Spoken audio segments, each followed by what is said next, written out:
Kan kita tuh misalnya gini, kalau misalnya kita melihat film, contoh saya Kemdikbud ya. Semoga ke depan Kemdikbud itu melihat film bukan hanya sebagai karya seni budaya. Kalau film itu dilihat sebagai ilmu, maka harusnya bukan cuma Dirjen Bud dong.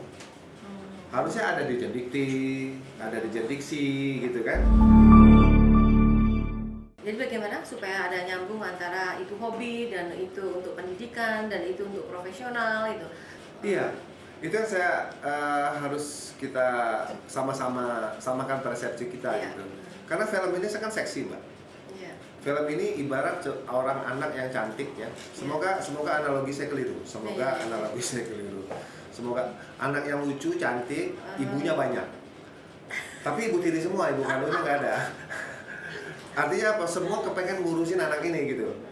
Tapi persoalannya bagaimana cara dia mengurusi. Nah, itu itu yang saya pikir pertama kali harusnya memang berbagi tugas, berbagi tanggung jawab. Bagaimana Kemdikbud melihat film, bagaimana Kemenparekraf melihat film, bagaimana Kemenaker melihat film, bagaimana Kominfo melihat film. Jangan cenderung sama semua gitu. Saya kira di sini sudah jelas ya, kalau misalnya Kemendikbud unsur budayanya, Kemenparekraf unsur ekonomi kreatif, ketenaga kerjaan di Kementerian Tenaga Kerja, dan Kominfo mungkin tentang penyiarannya, tentang itu. Nah, Untuk misalnya untuk film-film yang memang untuk OTT seperti itu gitu.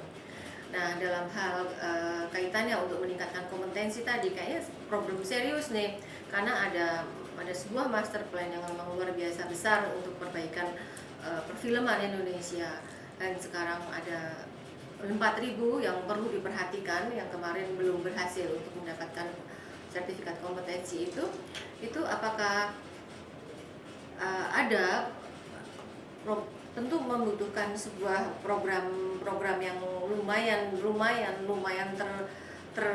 tersusun dengan baik, mungkin modulnya atau mungkin apa penyerapannya lebih diperluas lagi seperti itu.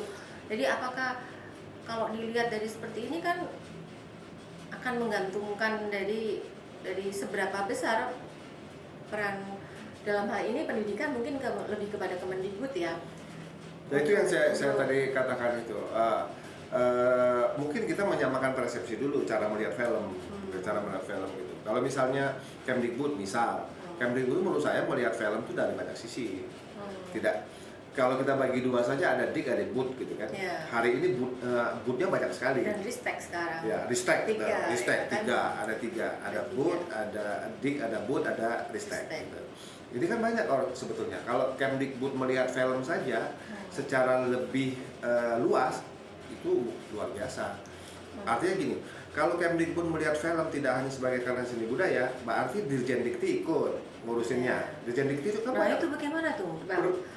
2023 ada anggaran yang besar sekali untuk Dikti. Dikti itu 29 triliun dan Diksi 6 sekian triliun gitu loh. Itu dana yang luar biasa. Apakah film bisa mendapatkan perhatian dari situ, atau kalau memang ada yang sudah diprogramkan untuk dari budget APBN yang begitu besar? Ya itu persoalan internal Kemdikbud ya itu ya. Tapi saya sih berharap semoga Kemdikbud melihat bahwa film itu juga sebagai ilmu. Ketika melihat sebagai ilmu, maka ada perguruan tinggi di situ urusannya. Ada SMK di situ urusannya. Ada GTK atau guru dan tenaga kependidikan ada di situ. Sekarang ini kalau saya boleh katakan perguruan tinggi film itu, saya nggak ngomong swasta ya misalnya, ngomong negeri aja, karena yang langsung mungkin bersentuhan sama kementerian, walaupun swasta pun harusnya juga begitu. Itu mengkhawatirkan, fasilitasnya mengkhawatirkan gitu kan. Contohnya ya saya boleh katakan lab seadanya, industrinya sudah lari kemana, kampusnya masih begitu gitu kan. Belumlah ngomong kurikulum yang makin masif gitu, itu belum. Dan apalagi sekarang ada diksi misal. Yeah. Diksi itu kan khusus vokasi. Yeah. Khusus vokasi. Film itu juga ada lah iya. Budget 6 triliun di situ. Nah, sekian triliun. Kalau mau ngembangin film nggak perlu 6 triliun, Mbak. kebanyakan. Ya, itu kan harus dibagi-bagi lagi untuk Iya, sektor yang lain ya. Cuman apakah dengan begitu itu angin yang sangat menyenangkan, kabar yang menyenangkan, apakah mendapatkan perhatian yang cukup untuk meningkatkan? Saya nggak tahu, semoga iya ya. Maksud saya nggak sebesar itu tuh sebetulnya. Kalau secara program memang fokus mau ngurusin film gitu dengan dana yang sebegitu itu harusnya bisa. Tapi sekarang pertanyaannya adalah mau serius nggak ngurusin pendidikan film? Mau serius nggak gitu? Sampai hari ini itu sebenarnya prodi-prodi film mengkhawatirkan. Kalau saya sih sebut mengkhawatirkan. Apa yang terjadi? Contoh, salah satunya adalah ada banyak kampus-kampus film yang terutama negeri ya. Yang dosennya itu nggak sesuai kompetensinya sama prodinya. Misalnya ini prodi film, tapi dosennya berlatar ilmu yang lain, gitu. Itu satu. Kedua, keterbatasan jumlah pengajar atau dosen. Ya nggak mungkin lah. Di industri film itu kan sebenarnya kalau kita lihat punya spesialisasi yang banyak gitu. Dan dosen seharusnya juga memenuhi kualifikasi sesuai standar di industri. Nggak mungkin satu orang itu mengajar semua spesialisasi, itu nggak mungkin gitu. Nah, banyak terjadi satu dosen ngajar penyutradaraan, besok dia ngajar kamera, besok dia ngajar editing gitu. Ini banyak masih terjadi. Apakah dosen ini mau? Belum tentu mau juga, Mbak. Pertama, karena nggak ada dosennya. Kedua, kalau dia belajar ilmu yang lain, kadang-kadang nggak mau dia juga karena ditempatkannya di situ gitu. Nah, belum lagi kita ngomong sekarang sampai hari ini ya, semoga berubah ke depan. Institusi pendidikan seni prodi atau yang ada prodi filmnya itu rata-rata institusi pendidikan seninya kecil skalanya, status perguruan tingginya kayak satuan kerja gitu, satker, dananya terbatas, tidak bisa bikin banyak. Harusnya dengan anggaran yang ada sekarang untuk perfilman di Dirjen Kebudayaan ya kalau ada niatan buat perfilman ya, kalau ada ya, tapi saya nggak tahu. Jadi kita berdoa aja berharap. Ya, itu dia. Dan semoga kita melihat bahwa ibu tiri menjadi ibu kandung. Lah iya, jadi itu maksud saya tuh. Jadi dilihat Kemdikbud tidak hanya melihat film sebagai sebuah hal yang perlu diproduksi terus gitu. Tapi film itu juga perlu dikembangkan, sebagai ilmu dikembangkan. Untuk apa gitu loh, bahwa perhatiannya itu hanya untuk mensubsidi produksi-produksi film, padahal kan yang harus lebih perhatikan SDM-nya dong. Ya itu bagus juga, tapi maksud saya di Kemdikbud itu tidak melihat film hanya di kebudayaan.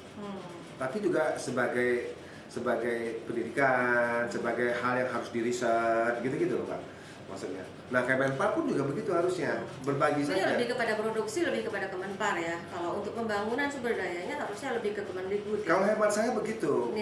Kalau film di Kemdikbud itu lebih kepada nilai-nilainya. Jadi agak aneh apabila kemudian Kemendikbud itu mengeluarkan logo pada sebuah poster film gitu. Kalau supporting sih boleh ya, misalnya gini, Kemdikbud itu menurut saya itu punya kewenangan untuk bagaimana sih membuat film yang bagus dalam tanda petik. Bagus itu sesuai karakter bangsa, punya nilai-nilai luhur, lebih ke situ loh maksudnya. Jadi baik juga misalnya ada semacam kompetisi terus ada reward dengan standar yang diatur kemudian. Dan itu penting bikin film kemudian diberikan reward oleh Kemdikbud karena dia film berdasarkan nilai-nilai luhur bangsa, karakter bangsa. Tapi kalau untuk standar industri sebagai komoditas itu mestinya Kemenpar. Karena harusnya sebagai ekonomi kreatifnya kan. Ya, pembangunan manusia, kebudayaan harusnya di Kemendikbud gitu. Jadi lebih kepada konsentrasi kepada pembangunan SDM-nya itu ya. Betul. Harusnya gitu. Nah, itu tadi saya katakan di industri butuh pengembangan sesuatu, risetnya di Kemdikbud. Harusnya teknologi perfilman kita hari ini siapa yang riset? Saya kira belum banyak. Saya nggak mau bilang belum ada ya. Belum banyak.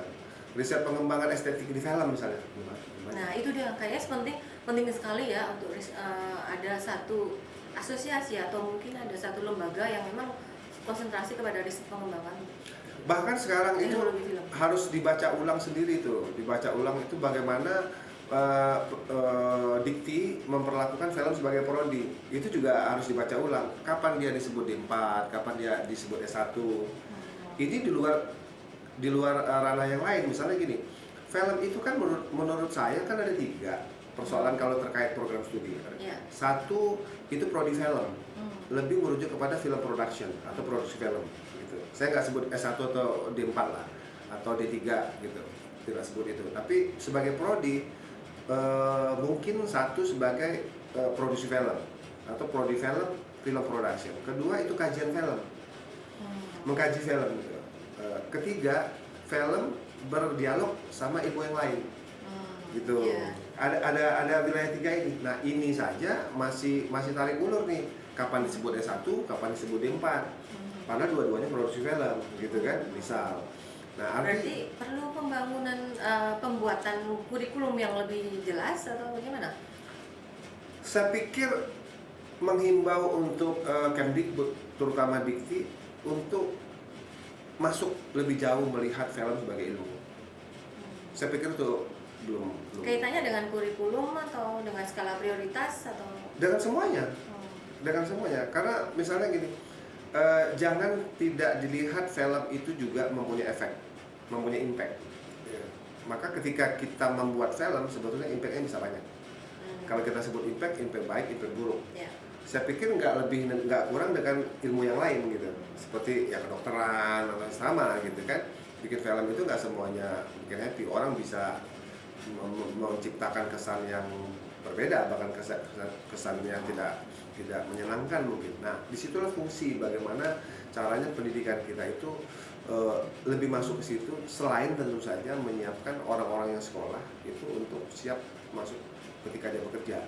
Contoh lagi misalnya, bagaimana pendidikan film dilihat dari sisi bisnis. Prodi film yang tentang bisnis itu belum ada. Jadi belum ada gitu. Nah, artinya menurut saya, dugaan saya, Kemdikbud, terutama Dikti mungkin sama Diksi, belum masuk lebih jauh melihat film sebagai ilmu. Bahwa ilmu film itu tidak hanya urusan produksi. Ya. Bagaimana distribusi, bagaimana eksibisi, dan lain-lain. Banyak sekali gitu. Belum Antropologi filmnya. Nah, iya, itu ketika film ya. berdialog sama ilmu yang lain kan. Ya. Nah, belum lagi kita melihat teknologi perfilman. Ya. Kita masih terbelakang, Pak. Iya, betul. Belum ada riset-riset tentang teknologi perfilman. Ya. Hari ini itu media digital kita, menurut saya ya sebagai pemakai kita menggunakan, di industri film menggunakan teknologi baru itu selalu cepat masuk. Tapi apakah itu juga harus begitu gitu? Kita punya kampus yang banyak, kita punya sumber daya yang banyak. Itu sih. Nah, yang penting, urgent gitu, yang urgent itu adalah bagaimana menyetarakan kurikulum sebetulnya sekarang. Ya. Mendialogkan antara industri sama pendidikan ini yang penting harus masif sekarang. Banyak sih ada beberapa programnya, tapi menurut saya masih harus dievaluasi lebih jauh ya. Contoh matching fund gitu ya, matching fund Diksi atau apapun lah itu namanya. Belum melihat bagaimana menyatukan itu gitu. Niatnya baik dan kita harus bantu sebenarnya. Kita harus bantu program itu ke depan lebih baik.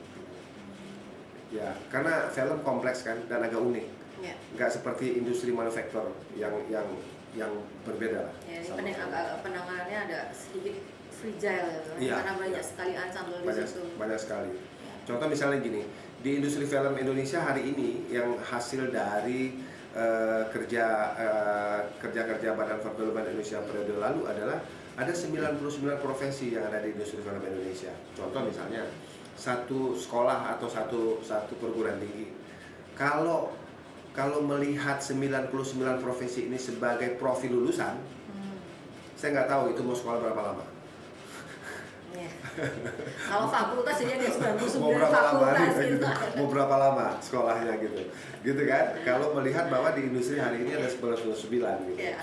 99 profesi perfilman ya. gitu. Ada 14 bidang ya. film gitu. Nah, atau justru ini menjadi sebuah kekhasan.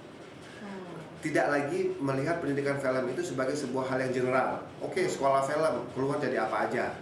Nah, ini salah satu pangkal muasal lulusannya itu susah terpakai di industri. Sudah terpakai gitu. Misalnya belum ada sekarang sekolah di Indonesia yang khusus sekolah film penyutradaraan, belum.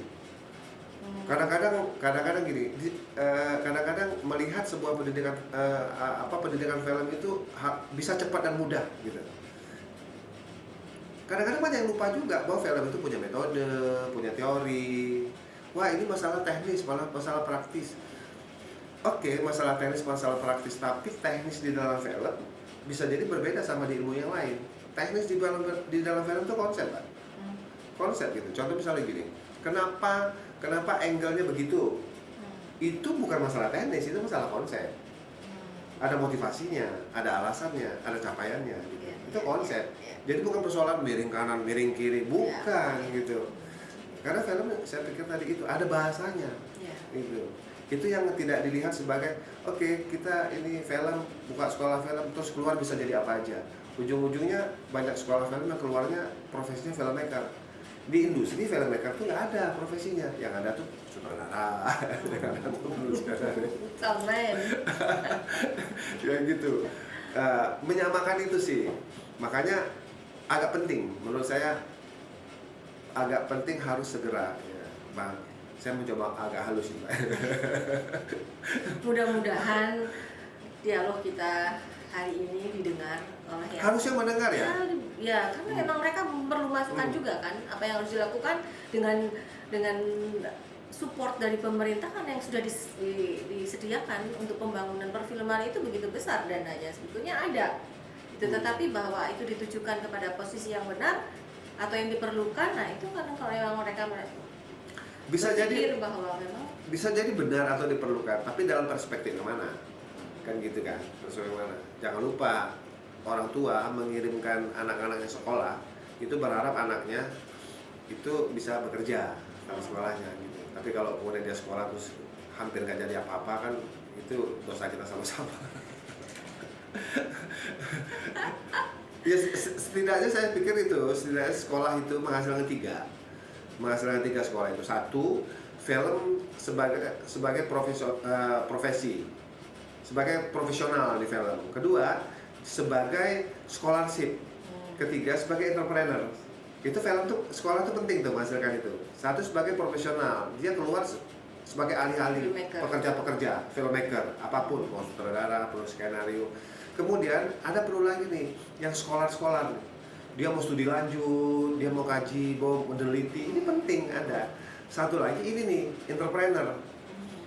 Bagaimana sekolah ini juga menghasilkan entrepreneur bidang film gitu.